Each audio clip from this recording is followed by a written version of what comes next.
असं म्हणतात की a war is a war until it is over. युद्धात ते युद्ध संपल्यापर्यंत काय घडेल हे सांगण्याची शाश्वती नसते. मध्य पूर्व आशियामध्ये सध्या जे काही घडतं आहे आणि त्याचे पडसाद युरोपमध्ये पण उमटत आहेत, अमेरिकेत उमटत आहेत, त्या सगळ्या विषयावरती आज आपण बोलणार आहोत. त्याचप्रमाणे अली खामेनी यांना कसं मारण्यात आलं त्याबद्दलही आपण बोलणार आहोत. पण सर्वात पहिला प्रश्न आपल्याला जो असणार आहे तो काय असणार आहे, तर सौदी अरेबियामध्ये अमेरिकन दूतावासावरती इराणनं हल्ला केलेला आहे आणि त्यावर ट्रम्प काय म्हणाले आहेत त्याबद्दल आपण पहिला प्रश्न विचारूया. आपल्यासोबत इंटरनॅशनल जिओपॉलिटिक्सचे एक्सपर्ट रिटायर्ड कर्नल अभय पटवर्धन सर आहेत. अभय सर, आपण NDTV मराठीसोबत बोलताय, खूप खूप धन्यवाद. मला सांगा की ज्या पद्धतीनं युद्ध सुरू आहे, 3च दिवस झालेले आहेत, कधीपर्यंत चालेल तुम्हाला काय वाटतं? हे युद्ध जोपर्यंत ट्रम्पच्या अटी पूर्ण होत नाही तोपर्यंत चालेल. याचा अर्थ असा की इराणच्या ज्या मिसाईल साईट्स आहेत किंवा मिसाईल प्रोडक्शन सेंटर्स आहेत ती बंद होईपर्यंत आणि न्यूक्लिअर साईट्स आहेत किंवा न्यूक्लिअर एनरिचमेंट प्लॅन्ट्स आहेत ते बंद होईपर्यंत हे युद्ध चालेल. आता या फक्त दोनच साईट ज्या आहेत त्या लोकांना माहिती आहे, जी एक नेतांमध्ये आहे आणि दुसरी इस्फहानमध्ये आहे. तर त्या साईटपैकी एकीला धक्का पडलेला आहे असं काल बातमीमध्ये आलेलं होतं. आता दुसरी साईट अजून तिच्याबद्दल काहीच कळलेलं नाही आहे आणि तिथनं रेडिएशन निघतं आहे असंही म्हणतात आहे इस्फहानच्या साईटमधनं. तर हे जर झालं असेल तर याचा अर्थ असा आहे की हे युद्ध लांबच राहणार आहे. कारण इराणकडे आजच्या घटकेला कमीत कमी 4,500 ते 5,000 मिसाईल्स आहेत किंवा क्षेपणास्त्र आहेत. अजून त्यांच्याकडे मोठ्या पेलोडचे बॉम्बसुद्धा आहेत किंवा वॉरहेड ज्याला आम्ही म्हणतो ते आहेत. काही टनांपासून ते काही किलोपर्यंत त्यांच्याकडे वॉरहेड्स आहेत आणि ते वेगवेगळ्या मिसाईल्सवर लावून ते त्याचा उपयोग करतात. तर हे जोपर्यंत नष्ट होत नाही तोपर्यंत हे युद्ध चालू राहणार. लोकांना असं वाटत होतं की अली खमेनी मेल्यानंतर हे कदाचित युद्ध थांबून द्यायला आहे. पण आपण हे लक्षात ठेवलं पाहिजे की ही जी एक कार्यवाही आहे त्यांच्याकडे की इराण नॅशनल गार्ड आणि इराण आर्मी या दोन वेगळ्या वेगळ्या गोष्टी आहेत. इराण नॅशनल गार्ड ही एक स्वयंभू संस्था आहे तिथे, ज्याच्याकडे स्वतःचे एअरफोर्स आहे, स्वतःच्या मिसाईल्स आहेत, स्वतःची आर्मी आहे, स्वतःची नेव्ही आहे.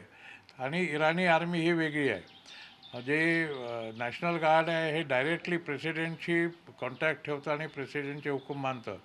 वेरॅज जी आर्मी आहे त्याच्यामध्ये नॉर्मल हायरार्की आहे की कॅप्टनपासून जनरलपर्यंत सगळ्या रँक्स तिथे आहेत आणि त्याप्रमाणे कोर डिव्हिजन आणि आर्मी याप्रमाणे त्यांची कारभार चालतो. तर या दोन वेगवेगळ्या पातळीवर कार्य करत असतात. जे घरातलं आहे म्हणजे देशांतर्गत जे आहे ते आर्मी पाहते आणि बॉर्डरवरचं आर्मी पाहते. पण देशाच्या बाहेरचं जे आहे ती लढाई किंवा ते युद्ध सुरुवात जी करतं ते नॅशनल गार्ड करतं आणि त्याच्यानंतर आर्मी मग टेक ओव्हर करते. हे असं त्यांचं म्हणणं आहे. आणि हे जे आहे त्याच्याप्रमाणे जोपर्यंत यांचं काही संपत नाही ते लोक हार मानत नाही तोपर्यंत युद्ध चालू राहील. माझ्या अंदाजाप्रमाणे कमीत कमी 1 महिना युद्ध चालेल हे आणि जास्तीत जास्त किती चालू शकतं जोपर्यंत इराण वठणीवर येत नाही. जसं आपण म्हणतोय की किमान 1 महिना तर चालेलच, पण त्याची अपर लिमिट काय आहे हे सांगता येणार नाही. आणि कदाचित हाच जो मुद्दा आहे तो इराण आणि त्या संबंधित सगळ्यांच्या डोक्यात सुद्धा दिसतोय. कारण आतापर्यंत इराणने आपले जे महत्त्वाचे जे क्षेपणास्त्र आहेत किंवा महत्त्वाचे जे हे आहेत अस्त्र, ते काढलेले नाही आहेत बाहेर. काय सांगू शकाल आपण त्या अस्त्रांबद्दल? नाही, नक्की आहे. कारण इराणने आत्तापर्यंत जी क्षेपणास्त्र वापरलेली आहेत ती क्षेपणास्त्र साधारण 1,000 ते 1,500 ते 2,000 किलोमीटर दूर जाणारी आहेत. तर त्यामुळे ती त्यांची अगदी प्रिमिटिव्ह टाईपची किंवा बेसिक क्षेपणास्त्र होती. त्यांची जी मिडियम रेंजची क्षेपणास्त्र आहे म्हणजे 3,000 किलोमीटर ते 5,000 किलोमीटरपर्यंत ती त्यांनी अजून वापरलेलीच नाही आहेत. तर ती जेव्हा बाहेर येतील आणि आपण एक लक्षात ठेवलं पाहिजे की मागच्या वेळेला जरी त्यांची मिसाईल न्यूक्लिअर सिस्टीम त्यांनी बंद करवली होती तरी मिसाईल सिस्टीम चालूच होती आणि त्यांचं मिसाईल प्रोडक्शनही चालू होतं. जरी आपण असं धरलं की वर्षाला एका मिसाईल साईटमधनं साधारण 100 मिसाईल्स तयार होतात, तरी एका वर्षामध्ये 5-6 मिसाईल साईट असलं तर 1001 मिसाईल्स तयार होतात. तर त्यांचं ते अजून प्रोडक्शन बंद झालेलं नाही आहे. खर्च त्यांचा कमी आहे. याच्या उलट अमेरिकेला आणि इस्रायलला क्षेपणास्त्रांचा खर्च खूप जास्त आहे. कारण तुम्ही जेव्हा एक मिसाईलला टार्गेट करता, त्यावेळेला तुम्हाला त्या मिसाईलला टार्गेट करायला कमीत कमी 2 ते 3 मिसाईल वापरावी लागतात. याचा अर्थ असा की इराणनी जर आतापर्यंत 500 मिसाईल्स लागलेली आहेत, तर इस्रायल आणि अमेरिकेने कमीत कमी 1500 किंवा 1200 ते 1500 मिसाईल्स त्यांनी लागली असताना यांना नष्ट करण्याकरता. तर या नष्ट करण्यामध्ये म्हणूनच मग मोठ्या प्रमाणामध्ये मिसाईल नष्ट झालेली आहेत आणि फार कमी प्रमाणामध्ये ते दुसरीकडे गेलेले आहेत. आता एक आपण लक्षात ठेवलं पाहिजे की जिथे मिसाईल शील्ड स्ट्रॉंग आहे, तिथे हे मिसाईल जास्त डिस्ट्रॉय होतात, लवकर डिस्ट्रॉय होतात. पण तिथे मिसाईल शील्ड नॉर्मल आहे, ते तिथे ॲडव्हान्स मिसाईल शील्ड नाही आहे, तिथे पूर्णपणे मिसाईलची बर्बादी होते. अमेरिकन बेसेस ज्या आहेत त्याच्यामध्ये आपण हेच पाहिलं की जिथे जिथे अमेरिकन बेसेस होत्या तिथे इराणचे जे मिसाईल्स आहे बेरोकटोक गेले तिथे. त्यांना कोणी जास्त त्यांची जास्त मिसाईल नष्ट झाली नाहीत आणि त्यांना पाहिजे होती ती हानी ते अमेरिकन बेसेसला पोचवू शकले. एवढंच नाही तर मध्य पूर्वेमधनं बाहेर जाऊन त्यांनी सायप्रसमध्ये सुद्धा ब्रिटनची जी बेस होती तिथेसुद्धा त्यांनी मिसाईल्स मारलेले आहेत. तर याचा अर्थ असा की हे साधारण अजूनही 1500 ते 2000 किलोमीटरच्या दायऱ्यामध्ये फिरतात आहेत. त्यांची 5000पर्यंतची मिसाईल जी आहे ती बाहेर निघालेली नाही आहेत. आणि मुख्य म्हणजे जे खोमेनींनी सांगितलं होतं की त्यांच्याकडे एक अँटी शिपिंग मिसाईल आहे, जे जिराल फोर्ड आणि अब्राहम लिंकनचे 2 तुकडे करू शकतं. आणि परत रशियाचं एक त्यांना मिसाईल देणार आहे. ते जी रशियन विमानं आधी आलेली होती त्या विमानांमध्ये आली का नाही याच्याबद्दल कोणाला कल्पना नाही आहे. ती जर असतील तर हे युद्ध खूप लांबपर्यंत जाईल. कारण जर ही 2 जहाजं नष्ट झाली किंवा यांना मोठ्या प्रमाणामध्ये हानी झेलावी लागली, तर ही न्यूक्लिअर पॉवर्ड असल्यामुळे त्यांच्या इंजिनामधून जर रेडिएशन सुरू झालं तर फार मोठं संकट निर्माण होईल. सर, सौदी अरेबियामध्ये जे अमेरिकेचं दूतावास आहे त्यावरती इराणने हल्ला केला आणि त्याच्या उत्तरामध्ये राष्ट्राध्यक्ष ट्रम्प असं म्हणाले की माझा सर्वात मोठा हल्ला अजून यायचा आहे. तर पुढील 24 तासात तसा काही हल्ला होण्याची शक्यता वाटते तुम्हाला? शक्यता आहे. आता कारण अमेरिकेपाशी सुद्धा फार मोठा शस्त्रास्त्र साठा आहे. त्यांच्याकडे टॅक्टिकल न्यूक्लिअर बॉम्ब्स आहेत. त्यांचे जे मिसाईल डिस्ट्रॉयर्स या दोन्ही वाहक जहाजांबरोबर आहेत, त्यांच्याकडे सुद्धा ही मिसाईल्स आहेत.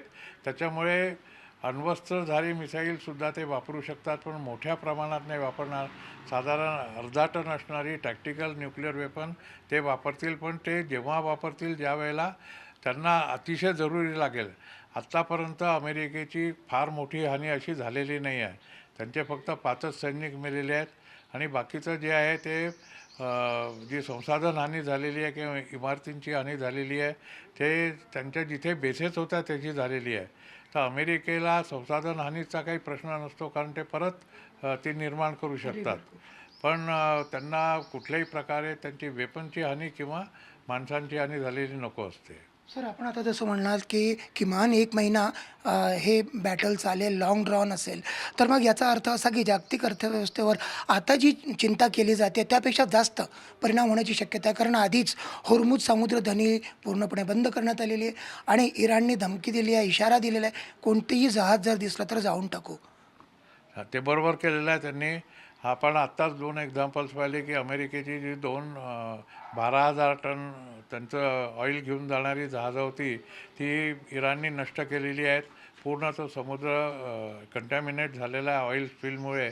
आणि हे जर होत राहिलं, जर अमेरिकेची जहाजं म्हणजे अमेरिकेचा झेंडा मिरवणारी जहाजं जर ते नष्ट करू शकतात, तर ते कोणाची जहाजं नष्ट करतील.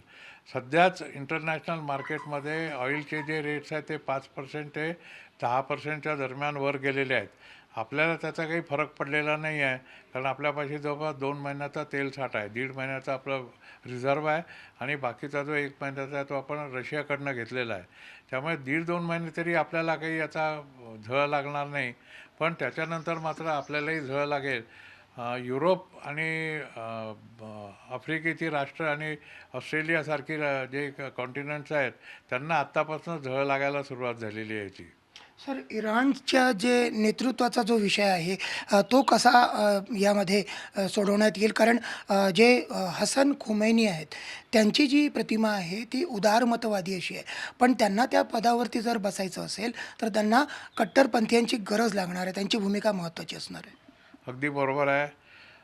आपल्या आपण एक लक्षात ठेवलं पाहिजे की पाश्चिमात्य देशांमध्ये किंवा मुस्लिम देशांमध्ये एक गोष्ट असते की ते नॅशनल एम आपलं समोर ठेवतात. त्यांचं नॅशनल एम हे आहे की आम्ही न्यूक्लिअर वेपन्स बनवणार. त्यांचं नॅशनल एम हे आहे की आम्ही long range continental missile develop करणार. त्यामुळे ते करतीलच. तिथे चाहे हसन बसलेला असो, तिथे चाहे मुस्तफाक बसलेला असो किंवा कोणी बसलेला असो, ते सध्या जसं मी मगाशी सांगितलं तुमच्या पहिल्या प्रश्नामध्ये की नॅशनल गार्ड हे कंट्रोल करते आहे या सगळ्या गोष्टी. आणि त्या गोष्टींमध्ये आर्मीचा किंवा मजलिसचा काही से नसतो किंवा त्यांचं मत कोणी विचारात घेत नाही. हे पूर्णपणे धर्मगुरूचा किंवा जो सर्वोच्च कमांडर आहे आर्मीचा त्याचं हे मत असतं. आणि तो धर्मगुरू म्हणजे खोमेनी असल्यामुळे तिथे हसन खोमेनी असो मुस्तफा खोमेनी असो ते हेच फॉलो करतील. काही दिवसानंतर ते वाटाघाटींना तयार होतील, पण लगेच तयार होणार नाहीत हे मात्र नक्की आहे.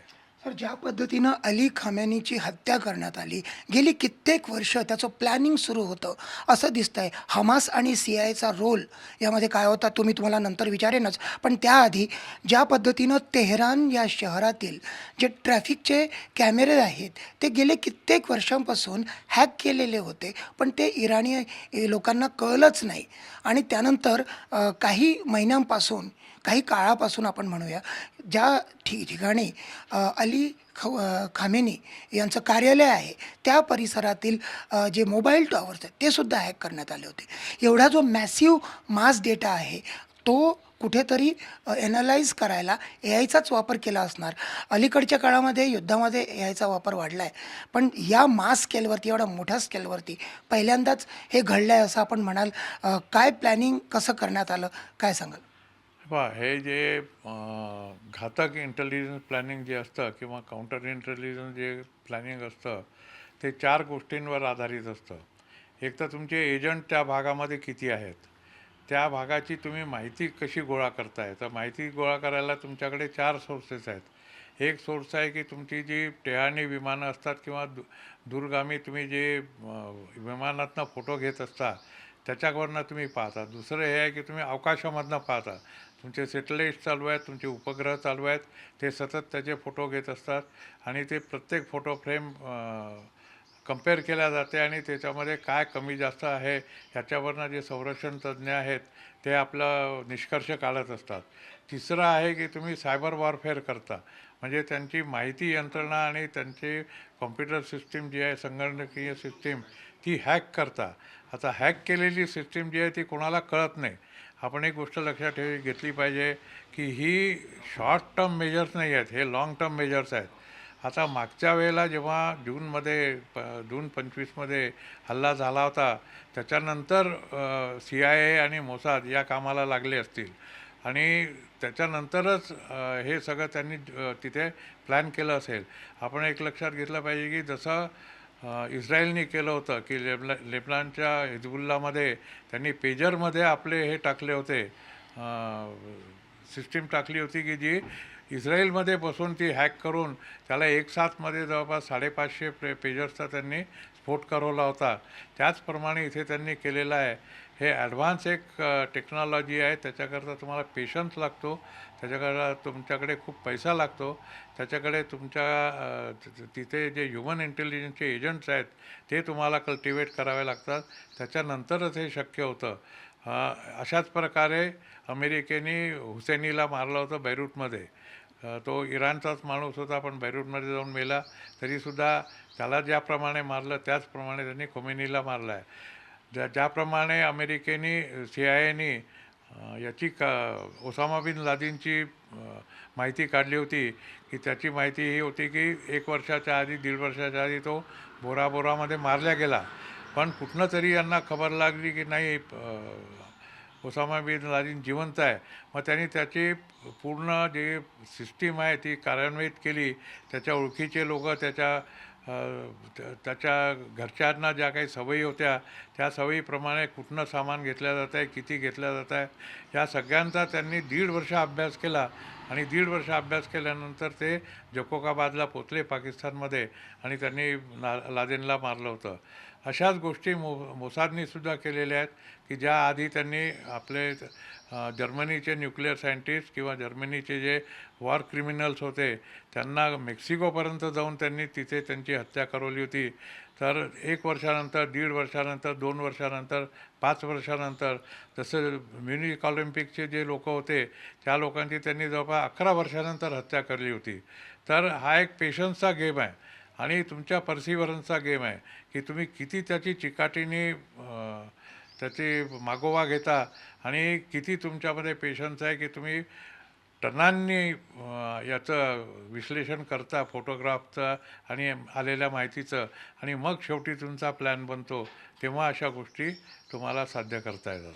सर, खूप खूप धन्यवाद. तर एकूणच ज्या पद्धतीनं मिडल ईस्टमध्ये जे काही युद्ध सुरू आहे ते अत्यंत आधुनिक पद्धतीचं युद्ध आहे. आतापर्यंत कधीही बघितलेलं नाही किंवा विचार केला नाही, कल्पनासुद्धा केली नाही, अशा पद्धतीचं युद्ध आहे.